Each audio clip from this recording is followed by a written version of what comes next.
Eu saúdo a amada igreja com a santa e gloriosa paz do Senhor Jesus. Amém? Amém.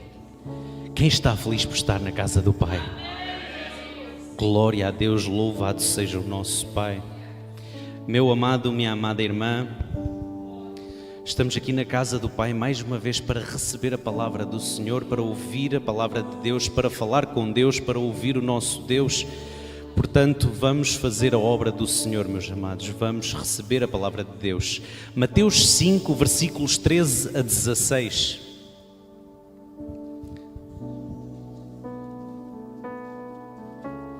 Aleluia, louvado seja o nome do Senhor. Glória, glória a Deus.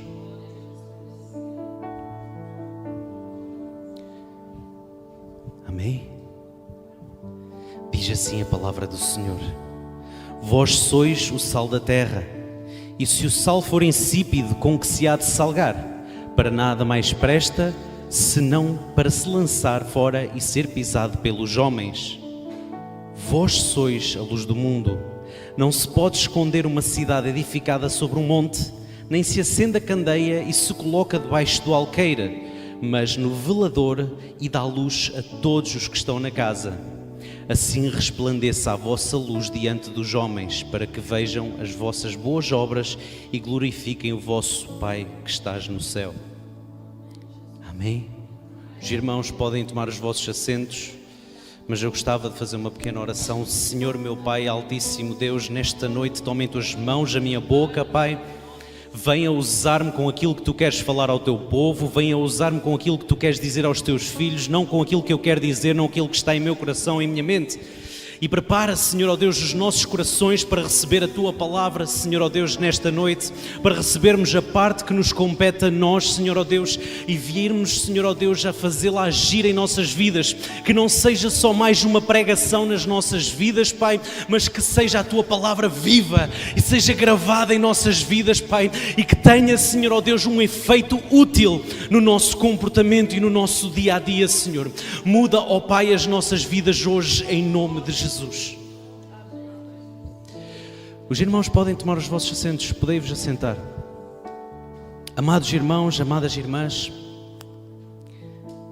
o sal é algo, para quem não sabe, que era muito valioso outros tempos. Hoje em dia é algo banal para nós. Nós 50 cêntimos compramos 1 quilo de sal para poder usar na cozinha.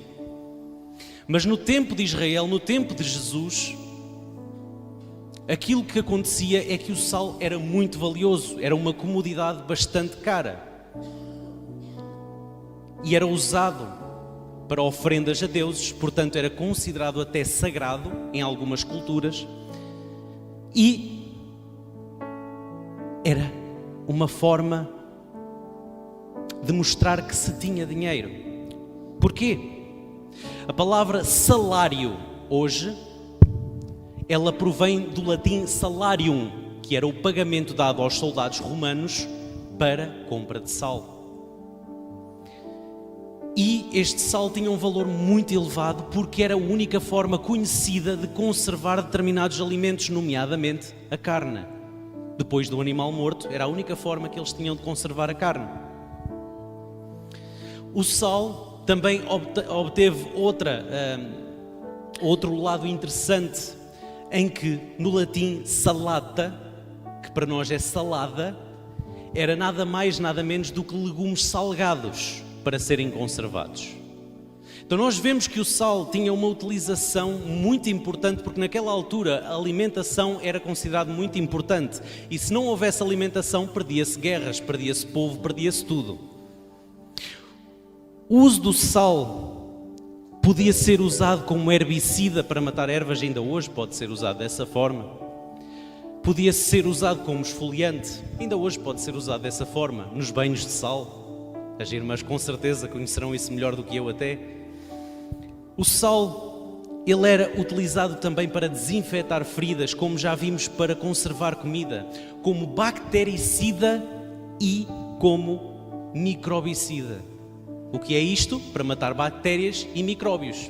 Era a única forma conhecida de matar bactérias e micróbios naquele tempo. Inclusive, ele em algumas culturas era usado para desinfetar feridas, como desinfetante. E tinha uma outra utilização, meus amados, muito interessante, a qual nunca me tinha passado pela cabeça.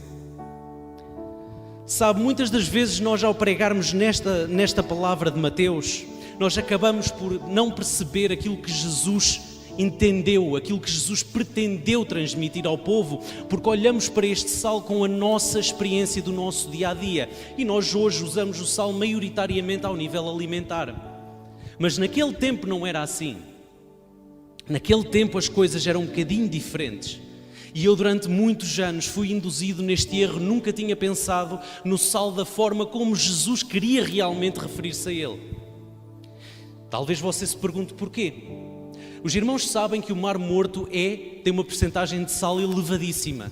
Tanto é que não podemos estar muito tempo dentro da água do Mar Morto porque tem consequências graves para a nossa saúde devido à salinidade da água. Tanto é que até há bem pouco tempo não havia vida no Mar Morto. Está a haver vida no Mar Morto agora e isso estava previsto nas profecias. Se os irmãos quiserem pesquisar um bocadinho sobre isso, é muito interessante. Agora, a que é que Jesus se referia a isto? O Mar Morto, ele tem uma percentagem elevadíssima de sal e 4,4% aproximadamente do sal do Mar Morto tem evidentemente cloreto de sódio, que é o sal que nós usamos na nossa cozinha. Tem outros sais, como tem magnésio também, tem outros minerais naquela água, mas tem um sal muito peculiar que eu nunca tinha pensado na existência dele sequer. O cloreto de potássio. 4,4% é cloreto de potássio. E este cloreto de potássio é um dos principais constituintes de adubos. Vai imaginar. Já parou para pensar nisso? Já tinha ouvido alguma vez isto?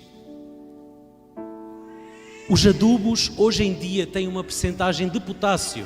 É um dos constituintes dos adubos. Mas naquela altura não era diferente. Eles precisavam de adubos para adubar a terra. E onde é que nós vemos isso, irmão Ivo? Lucas 14. Ainda bem que o irmão pergunta, que a irmã pergunta. Ainda bem que está curioso, que está curiosa. Lucas 14, 34 e 35 é que nos mostra aquilo que Jesus pretendia. Sabe, muitas vezes eu mesmo fui culpado disso, de negligenciar muitas vezes o Evangelho de Lucas. Nós vamos mais para Mateus, Marcos às vezes, João, mas Lucas normalmente costumava passar despercebido para mim. E eu começo a perceber cada vez mais o quão errado eu estava ao passar despercebido. Bom é o sal, mas se o sal degenerar, com que se há de salgar? Estamos a ver o paralelo que via lá em Mateus. E o versículo 35, nem presta para a terra, nem para o montouro, lançam-no fora. Quando eu ouvia o sal da terra, eu pensava, bem, está a falar do planeta Terra. Pensava eu que era referente às pessoas, aos seres humanos. Mas a questão é que a palavra grega que dá origem à terra aqui é a palavra gê, que pode significar solo, a terra que nós plantamos. Então Jesus estava a falar do cloreto de potássio presente no Mar Morto. Este cloreto de potássio era usado para fertilizar a terra, para fazer crescer coisas boas, para fazer nascer coisas novas, para trazer vida à terra. Você é sal da terra. E este sal também era usado para o montouro. Irmão, o que é um montouro? Alguém sabe o que é um montouro? O montouro significa também estrumeira.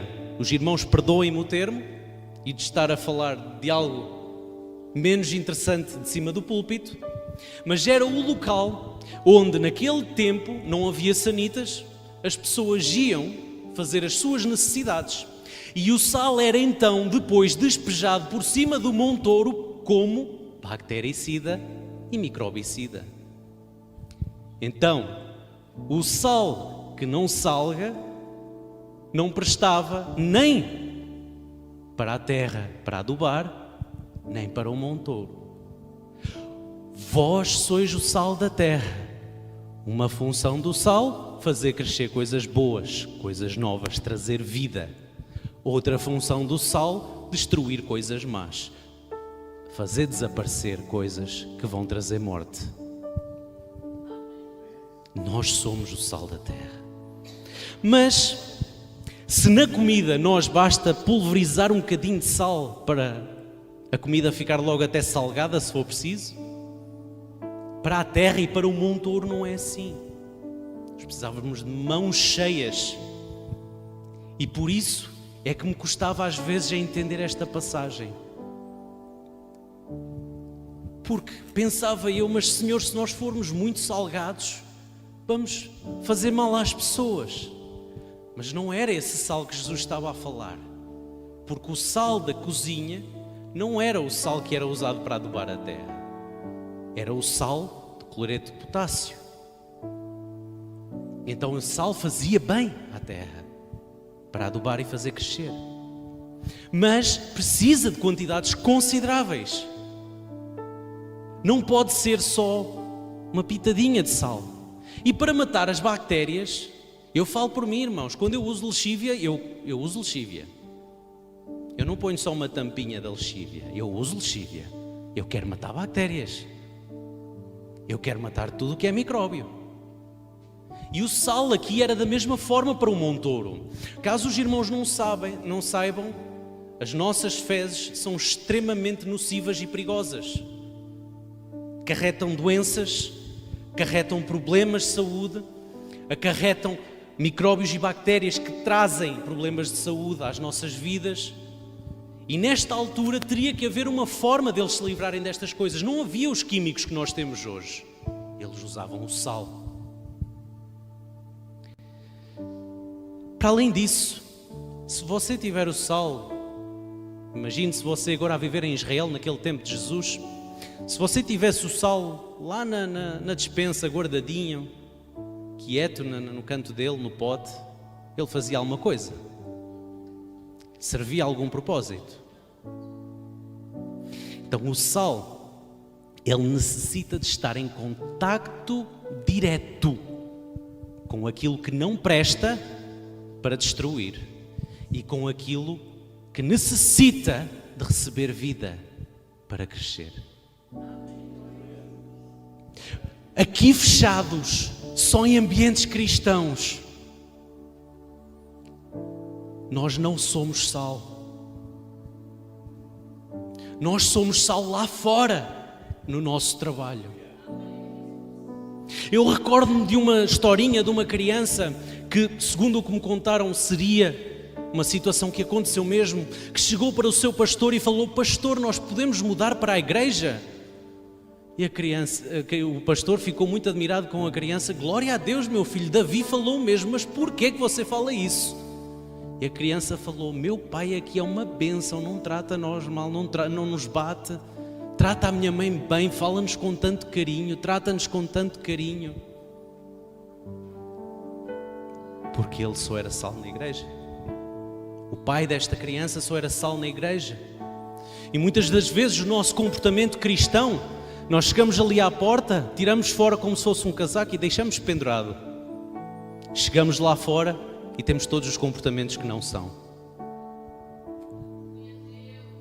Sabe, o sal, ele precisa de estar misturado com a terra. Mas ele não pode perder as suas propriedades.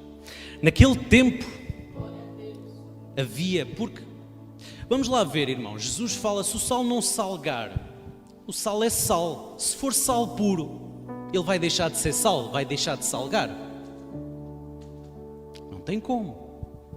Então Jesus falou isto porque naquele tempo os comerciantes de sais mais espertos, ao colher o sal das margens do Mar Morto, eles colhiam bastante areia juntamente com este sal. Então, quando vendiam este sal, vendiam o sal com impurezas. E a dona de casa, quando o sal tinha demasiadas impurezas, já era só areia praticamente, o que é que ela faria com o sal? Lançava-o na rua para ser pisado pelos homens, porque era areia, a rua era areia. Meu amado, minha amada, a igreja hoje, ela sofre muito porque o sal não salga, porque há demasiadas impurezas misturadas com o sal. Porque o sal chega à porta da igreja, tira fora o comportamento cristão e chega lá fora e faz tudo o que não é cristão. Sabe, aquilo que nós pregamos, nós temos que viver. Aquilo que nós lemos nesta palavra, nós temos que viver. Porque se o sal não salga, ele só serve para ser lançado fora. E sabe, irmão, porque é que Jesus não diz, volta-se a adicionar sal? Você alguma vez passou pela experiência de deixar de ter comportamento cristão num determinado sítio, quando antes tinha comportamento cristão, e viu as consequências disso? Eu já. Infelizmente, para minha vergonha, não digo com orgulho, mas eu tive uma fase complicada da minha vida. E comecei, em vez de influenciar as pessoas à minha volta, deixar que as pessoas à minha volta me influenciassem a mim. E o meu comportamento mudar-se de um comportamento cristão para um comportamento não cristão. Depois de perder a nossa imagem, o nosso comportamento cristão, depois de deixarmos de ser sal na vida das pessoas, é quase impossível retomar essa posição. Não digo que é impossível você mudar. Não é impossível nós voltarmos a mudar, nós voltarmos a ter um comportamento cristão, nós voltarmos à presença do Senhor. É possível. O filho pródigo voltou. Muitos homens de Deus, Davi pecou. Ele fez algo muito errado, mas ele voltou à presença de Deus. E voltou a ser usado por Deus. Mas o problema é que a nossa imagem, ela perde o seu valor. E nós muitas das vezes esquecemos disso. Nós não fomos chamados para ser credíveis, porque de pessoas credíveis está o mundo cheio. Nós não fomos chamados para as pessoas acreditarem que nós somos cristãos ou ouvirem da nossa boca que nós somos cristãos. Sabe, o sal e a luz que nós vimos no início, eles não mudam o ambiente à volta deles por aquilo que eles fazem, nem por aquilo que eles dizem. É curioso como Jesus escolheu especificamente coisas inanimadas, sem consciência, para nos comparar. E Jesus, eu creio, e eu sinto pelo Espírito Santo que Jesus o fez pelo único motivo. E o único motivo que Jesus escolheu isso é que nós não mudamos o nosso ambiente por aquilo que nós fazemos, nem que nós falamos, mas por aquilo que nós somos. Sabe, meu amado, você joga sal na comida, o sal não mexe a comida. O sal não se põe aos saltinhos na comida, o sal não conversa com a comida, o sal mistura-se com a comida e salga a comida. O sal que nós pomos na terra para adubar a terra, ele não fala com a terra, ele não remexe a terra, ele apenas está lá. A luz, ela não fala, ela não se mexe, a não ser que nós mexamos a fonte de luz. Ela só ilumina, ela só é, só existe.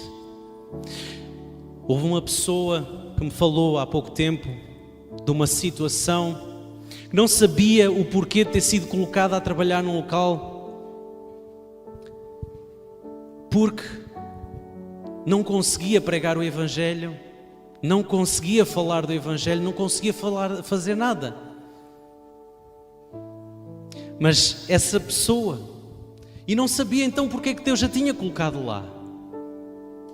Deus não a tinha colocado lá para fazer, tinha colocado lá para ser. A luz, ela tem duas coisas muito interessantes. Uma, ela traz à luz o que está no escuro. Ela mostra os caminhos errados, ela mostra os comportamentos errados. Mas ela também nos mostra o caminho certo e nos mostra os obstáculos no caminho.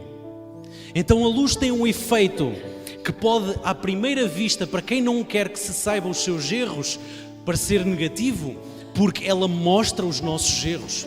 Ao ler a palavra de Deus, ao observarmos o comportamento de um homem e de uma mulher de Deus, nós vamos ver aquilo que está errado em nós. Mas vai-nos ser mostrado como caminhar na presença de Deus também. Vai-nos ser mostrado onde é que estão os obstáculos. Vai-nos ser mostrado daquilo que nos temos que desviar. E uma pequena luz, meu amado, experimente acender a lâmpada mais pequenina que tiver em casa, numa divisão sem luz nenhuma, de noite escura, com as janelas todas fechadas. Você vai ver que vai conseguir ver a divisão toda. Então não importa o seu tamanho, não importa o tamanho da sua fé, não importa a força que você acha que tem, a presença que você acha que tem, mas seja luz. Porque uma pequena luz, não importa o conhecimento que você tem no seu local de trabalho, seja luz, porque uma pequena luz ilumina toda a escuridão. Sabe, se formos já observar João 8, se a irmã quiser abrir aí, João 8, é muito interessante este texto, porque ele fala-nos. Jesus nunca disse, não sei se os irmãos alguma vez repararam nisso, mas Jesus nunca disse, eu sou o sal da terra. Ele disse, vós sois o sal da terra. E também nos chamou luz do mundo. E o curioso é que ele diz também que é a luz do mundo. E a situação em que ele o faz é uma situação muito específica. O capítulo 8 diz, porém Jesus foi para o Monte das Oliveiras e pela manhã cedo voltou para o templo e todo o povo vinha ter com ele e assentando-se os ensinava. E os escribas e os fariseus trouxeram-lhe uma mulher apanhada em adultério. E pondo-a no meio disseram-lhe, mestre, esta mulher foi apanhada no próprio ato adulterando. E na lei nos mandou Moisés que as tais sejam apedrejadas. Tu, pois, que dizes? Isso diziam eles tentando-o para que tivessem de que o acusar. Mas Jesus, inclinando-se, escrevia com o dedo na terra. E como insistissem, perguntando-lhe, endireitou-se e disse-lhes, aquele que dentre vós está sem pecado, seja o primeiro que atira pedra contra ela. E tornando a inclinar-se, escrevia na terra. Quando ouviram isto, saíram um a um, e começando pelos mais velhos até aos últimos, ficaram só Jesus e a mulher que estava no meio. E entrando-se Jesus, não vendo ninguém mais do que a mulher, disse-lhe, mulher, onde estão aqueles teus acusadores? Ninguém te condenou? E ela disse, ninguém, Senhor. E disse-lhe Jesus, nem eu também te condeno, vai-te e não te peques mais. Amado irmão, Jesus estava no templo a pregar a palavra, como é o costume de Jesus. E chegam os fariseus juntamente com uma mulher que diziam eles ser uma mulher adúltera, a perguntar a Jesus, o que é que fazemos com ela, Senhor? A lei de Moisés diz para fazermos isto. Curioso como eles não deixaram a oportunidade sequer para haver dúvida. Eles disseram logo: a lei diz para fazer isto. O que é que tu dizes? Para quem talvez não entenda o porquê disto, se formos ler o texto que nos fala sobre a morte de Jesus, o sacerdote, ele fala para Pilatos: bem sabes que não nos é lícito matar. Isto porquê?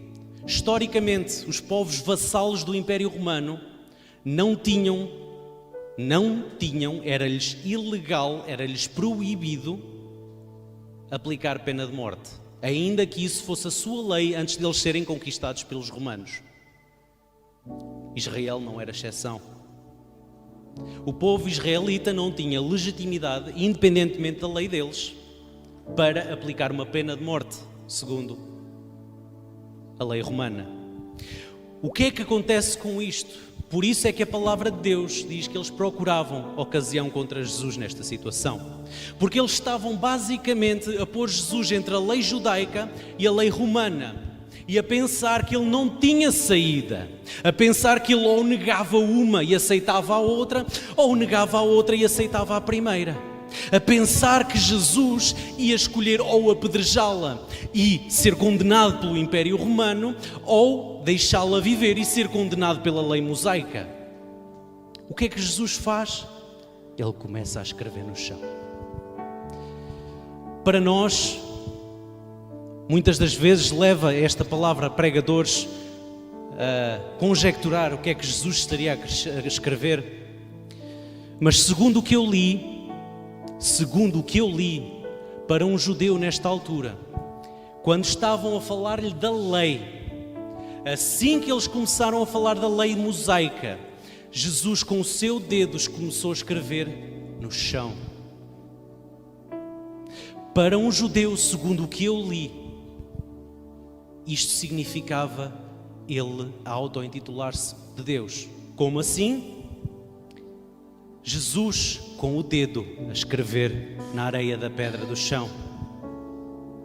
Como é que Deus escreveu a lei nas tábuas do concerto, nas pedras do concerto? Com o dedo.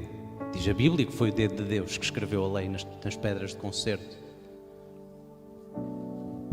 Mas independentemente disto, aquilo que Jesus lhes responde, talvez para nós não faça muita lógica, mas segundo Levítico 20:10, o homem e a mulher que adulteravam, o homem e a mulher que adulteravam, o homem e a mulher que adulteravam,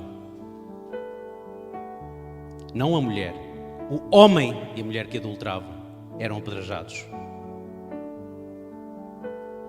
Onde é que está o homem nesta passagem? Onde é que os judeus deixaram o homem se ela foi apanhada em flagrante? Já parou para pensar nisso? Sabe, e curiosamente, a primeira pedra, ela tinha que ser atirada pelas testemunhas, segundo Deuteronômio 17:6, peço desculpa. Não, 17:7, sim, 17:7. E isto invalidaria aquilo que eles queriam. Porque se fossem eles a tirar a primeira pedra como testemunhas, então já não era Jesus que era condenado pelo Império Romano, mas sim eles. Sabe, independentemente fosse do que fosse, eles não tinham forma de ter ocasião contra Jesus. Sabe, e para além disto, porque é que então Jesus não condena a mulher? Somente porque ele é bom e misericordioso? De certa forma, sim, mas também para cumprir a lei.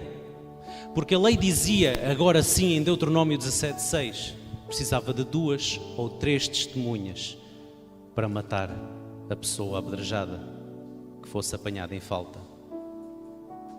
Sabe, nós muitas das vezes não paramos para pensar nas pequenas coisas dos textos que lemos. E estes textos têm muita importância. Estas pequenas questões têm muita importância. E Até há pouco tempo também passava muita coisa ao lado quando eu estudava a palavra. Mas Deus chamou-nos para sermos verdadeiramente sal e luz. E sabe o que é que vem logo a seguir a tudo isto? O versículo número 12, ele mostra-nos que assim que ele disse àquela mulher: não te condeno também, vai e não peques mais. E atenção, vai e não peques mais. Atenção ao detalhe. Muitas das vezes nós achamos que Jesus perdoa para nós podermos continuar a pecar. Não. Deus perdoa, mas nós temos que nos corrigir. E depois dele dizer isto, não há um intervalo, Jesus não muda de sítio, ele permanece exatamente onde estava, mas vira-se para a multidão. Falou-lhes, pois, Jesus outra vez, dizendo: eu sou a luz do mundo. Quem me segue não andará em trevas, mas terá a luz da vida. Por outras palavras, aquilo que Jesus estava a dizer: se esta mulher me conhecesse e me seguisse, ela não se tinha posto no problema que se pôs. Ela não estava na situação que está, porque não tinha cometido o pecado. E nós muitas das vezes parece que queremos reduzir o Evangelho a algo menos do que aquilo que é. Reduzir a graça a algo menos do que aquilo que é. Mas vamos ver algo interessante muito rapidamente. Se voltarmos ao capítulo 5, as bem-aventuranças, porque Jesus fala: vós sois o sal da terra, e se o sal for insípido, logo a seguir às bem-aventuranças, aquilo que nós lemos vem logo a seguir às bem-aventuranças. E a palavra de Deus, ela é escrita de uma forma organizada. Eu acho curioso a forma como um pregador que eu gosto muito de ouvir, os irmãos talvez conhecerão, que é o pastor Luciano Subirá. Eu acho muito curioso como o pai dele lhe respondia, cada vez que ele ia fazer uma pergunta ao pai, ele respondia-lhe: vai conversar com o texto. E nós vemos então aqui nas bem-aventuranças a razão de Jesus apresentar esta situação de vós sois o sal da terra. Porquê? Bem-aventurados os pobres de espírito, porque deles é o reino dos céus. Nós fomos chamados a ser diferentes deste mundo. Aquele que é humilde, que é pobre de espírito, não é caminho para a popularidade. Não é caminho para ser uma pessoa popular. Não é.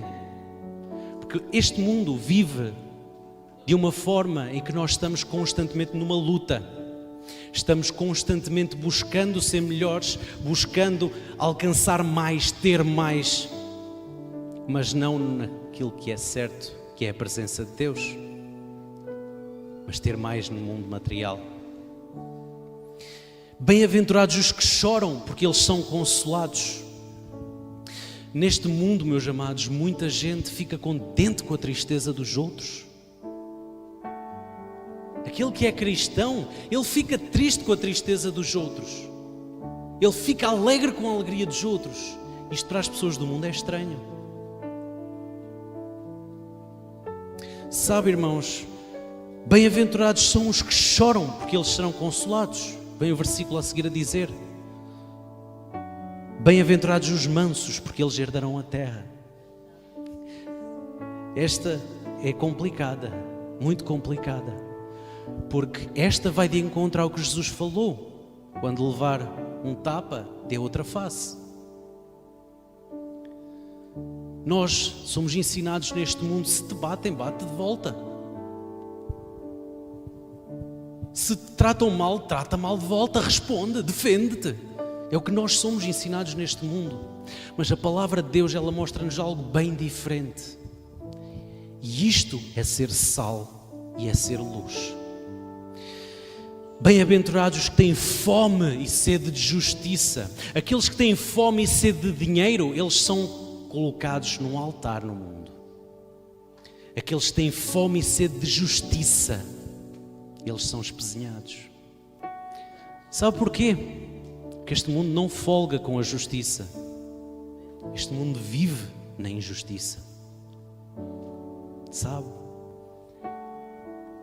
E nós que buscamos a justiça e queremos justiça, vamos ser perseguidos. Bem-aventurados os misericórdios, porque eles alcançarão misericórdia. Com a competitividade que há hoje em dia a nível de trabalho, até mesmo entre amigos, um amigo compra um iPhone 13, o outro já tem que ir buscar o 14, o outro tem que ir buscar o 15, depois vai o 16 e o 17 por aí afora. No trabalho, espezinham-se uns aos outros para ver quem é que fica mais bonito na frente do patrão. Ou na frente das colegas, às vezes, ou dos colegas. Às vezes nem é do patrão. Às vezes ainda é mais ridículo. Sabe, não era isto que Jesus queria para nós, não era isto que Deus queria para nós.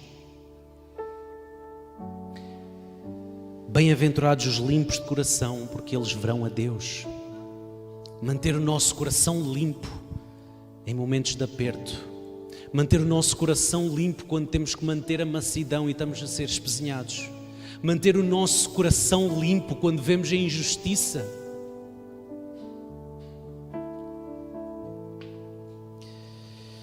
Não é fácil. Bem-aventurados os pacificadores, que eles serão chamados filhos de Deus. Vai tentar separar duas pessoas que estão a brigar. Vá. O que é que vai acontecer? Os dois vão ficar chateados consigo. Os dois vão ficar chateados consigo, porque um vai achar que você está a defender o outro e o outro vai achar que você está a defender o primeiro. É difícil ser pacificador, não é nada fácil. A nossa tendência hoje, igreja, a nossa tendência hoje, igreja, é passarmos ao largo. Não é nada comigo, eu não vi nada. Sabe? Mas o sal da terra e a luz do mundo é para trazer luz. É para trazer crescimento àquilo que é bom e para destruir aquilo que é mau. Sabe, a palavra de Deus, ela ainda nos diz: bem-aventurados os que sofrem perseguição por causa da justiça, porque deles é o reino dos céus. Jesus sabia perfeitamente que tudo isto que nós vimos das bem-aventuranças, ser sal, ser luz, não era caminho para a popularidade, não era caminho para ser amado por todos, não era caminho para sermos postos num pedestal, não era caminho para nós vivermos uma vida desafogada e tudo numa boa e com os holofotes virados para nós. Não. Por isso é que Jesus diz: bem-aventurados os que sofrem por causa da justiça. E na sua sabedoria ele ainda diz algo mais, porque ele, sabendo já aquilo que estava programado para lhe acontecer, ele sabendo já aquilo que ia acontecer com a igreja durante séculos depois disto, ele fala: bem-aventurados sois vós quando vos injuriarem e perseguirem e mentindo disserem todo o mal contra vós por minha causa, exultai e alegrai-vos, porque grande é o vosso galardão nos céus, porque assim perseguiram os profetas que foram antes de vós. Aleluia. Meu amado, minha amada, Jesus sabia que os cristãos iam ser jogados na arena e ser comidos pelos leões. Jesus sabia que os cristãos iam ser colocados em postes de madeira e queimados vivos. Jesus sabia que os cristãos iam ser perseguidos até aos confins da terra. Mas Jesus sabia também que eles iam continuar a adorar a Deus, que eles não o negariam. Sabe, nós às vezes achamos: não, Jesus fez isto, fez aquilo, fez aquilo outro, porque Ele era Deus. Amém. É verdade. Eu fico com vergonha, fico tímido de falar de Jesus para as pessoas que estão à minha volta, de ser sal, de ter um comportamento diferente, porque eu quero fazer parte do grupo. Eu quero ser reconhecido pelo grupo. Sabe, meu amado, minha amada, Estevão não se preocupava com ser reconhecido. Ele foi apedrejado até à morte, não negou. Sabe, Pedro foi crucificado. Paulo foi também morto pelo Evangelho. Centenas, milhares de cristãos foram mortos por todo o Império Romano. E nós hoje, o que é que nós fazemos pelo Evangelho? Sabe? O sal e a luz, eles precisam ser sal e luz. Mas Jesus, Ele tem boas notícias para nós que queremos ser sal e luz. Sabe, a palavra de Deus, ela fala-nos: exultai e alegrai-vos.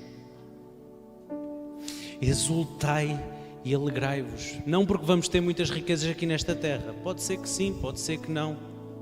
Não é esse o alvo de Jesus, não é esse o objetivo de Jesus, não é isso que Jesus promete. Grande é o vosso galardão nos céus. E nós esquecemos muitas vezes deste alvo. O nosso alvo não é as riquezas deste mundo, o nosso alvo não é este mundo. O nosso alvo, lá, é lá. E para isso, nós temos que ser sal e temos que ser luz. Quem aqui quer ser sal e luz? Mas pense bem naquilo que está a responder. Quem aqui quer ser sal e luz? Você que quer ser sal e luz, eu quero convidá-lo nesta hora. Quem puder colocar sobre os seus pés, coloque. Quem não puder, pode ficar assentado mesmo. Mas eu peço-lhe, por favor, coloque a sua mão no seu coração e faça esta oração juntamente comigo. Pai, Deus que estás nos céus, Senhor Jesus e Espírito Santo, clamamos a Ti nesta hora, Senhor, uma unção diferente nas nossas vidas, uma transformação. Deus, te pedimos nesta hora, Pai, algo de diferente aconteça dentro de nós, Pai. Que venhamos, Senhor, ó Deus, deste momento em diante a ser transformados pela Tua presença, a ser mudados pela Tua presença. Pai, que de hoje em diante sejamos sal, sejamos luz, possamos, Senhor, ó Deus, destruir, Senhor, ó Deus, servir para destruir aquilo que não é bom na vida daqueles que estão ao nosso redor e nas nossas próprias vidas.